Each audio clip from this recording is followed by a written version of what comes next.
blessed morning to all of you, and also those who are joining us through this worship uh, live stream from this shrine of Jesus, the Divine Word. We continue to meditate on the first reading taken from the book of Ecclesiastes or Kohelet. And we see that this author is in many ways a modern thinker. He is a believer. He searches for the meaning of life. He looks for happiness, not in a crazy manner, but in relation to God and His ways, His covenant.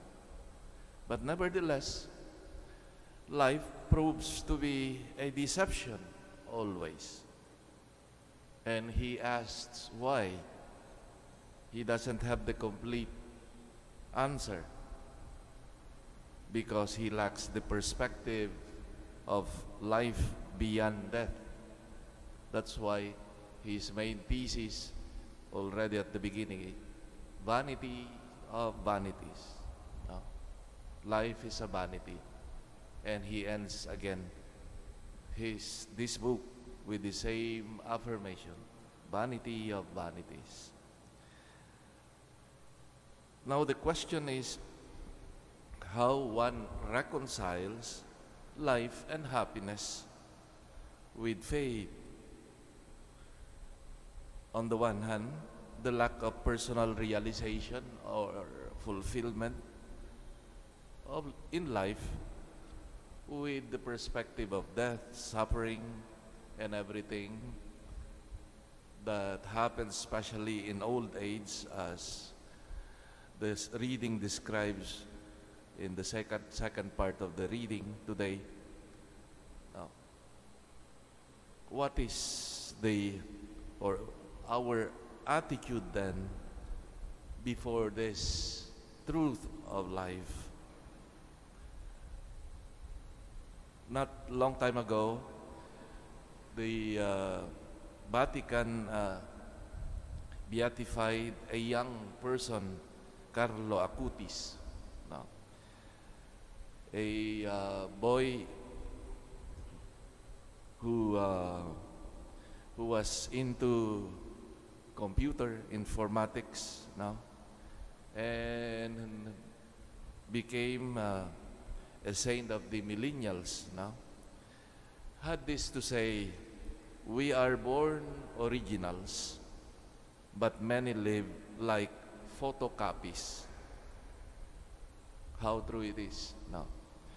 If the youth use the motto carpe diem, that Latin famous saying carpe diem, seize the day, which was his personal motto, and that they try to reach and realize their dream, their destiny for which they have been made, created, unique, and lovingly created by God. This is what Ecclesiastes advises to the youth. Pursue your dreams, but taking into account God and your duty to give an account of your life.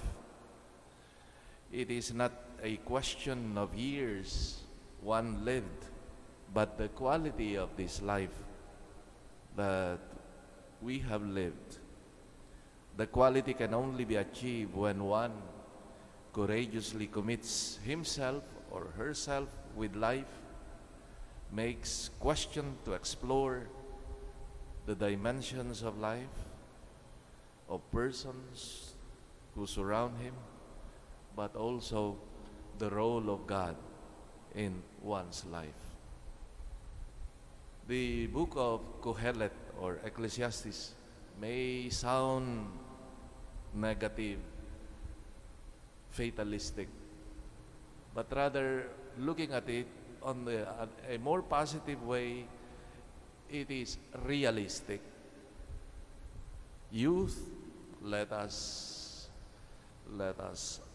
enjoy it, he said, but always in view of the judgment, the accounting that we have to make, about our life. And then, of course, the reality also of life as we grow older.